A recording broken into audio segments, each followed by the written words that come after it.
sambil dilihat saja di modul di halaman 8.35. Nah, di halaman 8.35 itu bisa dilihat kan gimana caranya kita menggunakan metode nilai pasar atau metode reversal.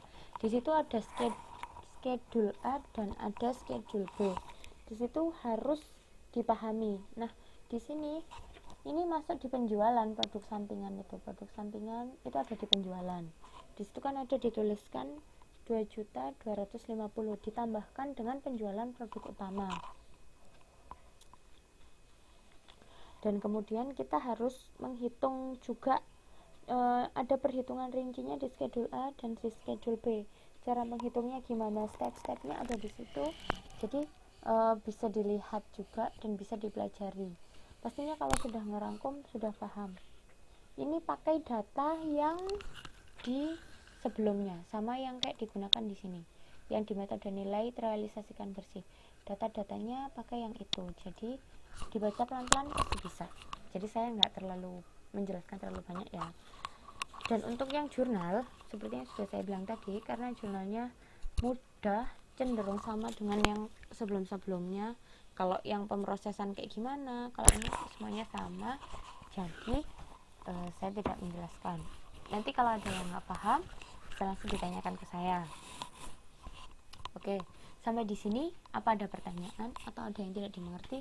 Kalau memang ada yang tidak dimengerti, langsung ditanyakan ke saya saja. Kalau semuanya sudah paham, saya masuk ke bab 9.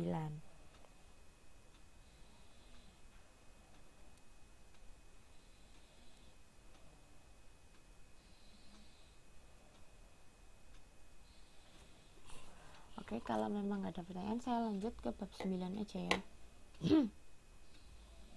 Bentar, saya buka PPT-nya dulu. Kalau untuk yang bab 9 itu malah justru jauh lebih mudah dibandingkan dengan yang bab 9, modul 9 maksud saya. Jauh lebih mudah dibandingkan untuk yang modul 8. Karena yang di modul 9 itu cuma menghitung variansi intinya. Dan caranya itu sangatlah mudah.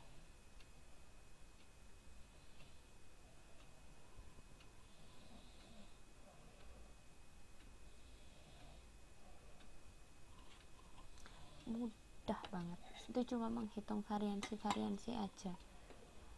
Oke. Udah ya, ini beneran nggak ada pertanyaan yang modul 8.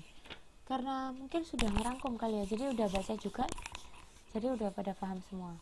Ini kalau memang nggak ada, saya lanjut beneran ya, lanjut ke yang modul 9 ya.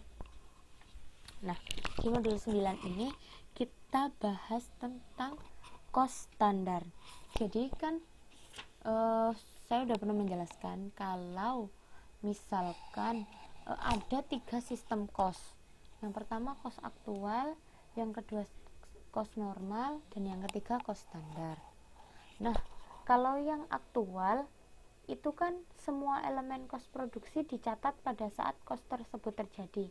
Jadi begitu cost itu terjadi langsung dicatat. Itu yang cost aktual. Sedangkan untuk yang normal itu kan bahan baku dan tenaga kerja langsung dicatat saat terjadi atau based on actual.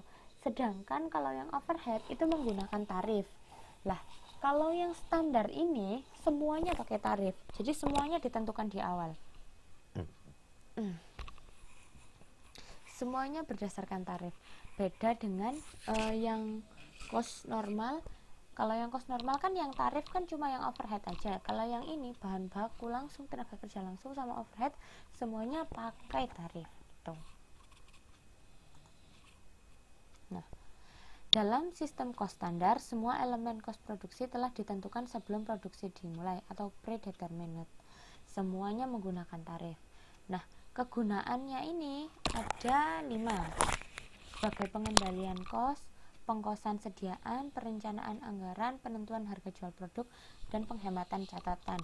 Karena kan kalau aktual kan setiap terjadi ditulis. Jadi kalau yang ini kan enggak, udah ada tarifnya. Jadi jelas akan menghemat catatan. Dan di sini sebenarnya semua sistem cost itu bisa menentukan harga jual produk sih.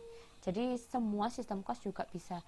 memiliki kegunaan yang sama, menentukan harga jual produk. Cuman caranya untuk menentukan harga jual produk akan berbeda-beda bergantung pada sistem cost yang digunakan. Dan bisa untuk sebagai pengkosan sediaan, perencanaan anggaran, pengendalian kos, semuanya juga sama fungsinya, cuman caranya yang berbeda-beda seperti itu. Oke, di sini rangkumannya seperti yang sudah saya jelaskan tadi. Kalau untuk yang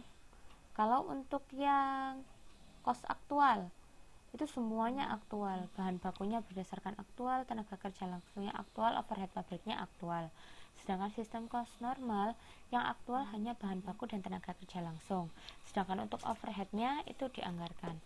Dan yang kalau untuk sistem cost standar, semuanya predeterminate, semuanya berdasarkan tarif. Seperti itu.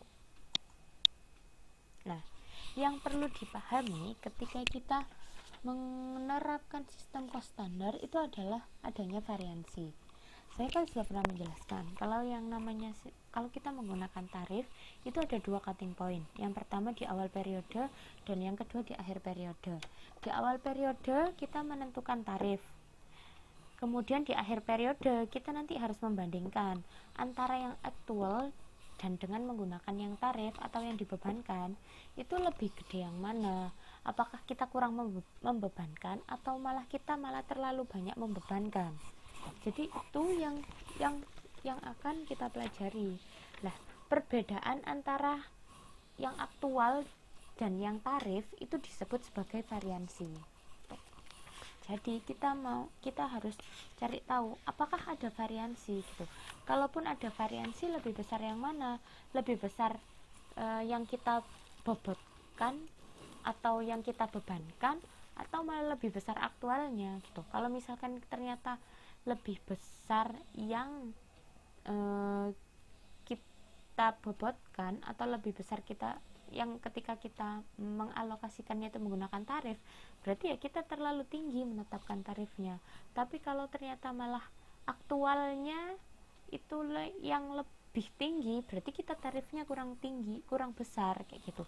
Intinya cuma permainan itu aja. Jadi kita harus tahu variansinya, yang lebih gede yang mana, yang aktual atau yang dibebankan. Kalau yang lebih tinggi yang dibebankan, berarti tarif kita ketinggian.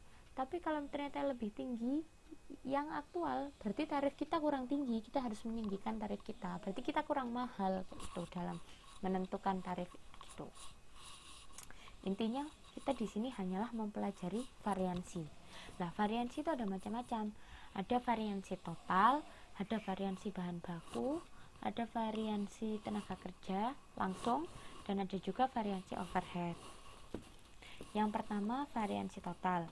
Bisa dilihat di halaman 9.21.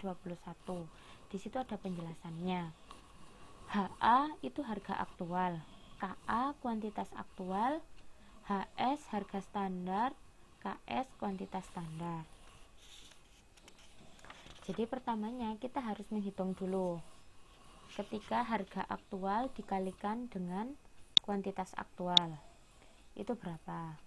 Kemudian harga standar dikalikan dengan kuantitas aktual, itu berapa? Dan harga standar dikali kuantitas standar itu berapa?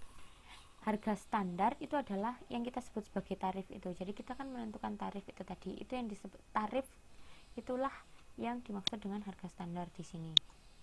Harga standar. Nah, dari situ nanti kita bisa tahu variansi harganya.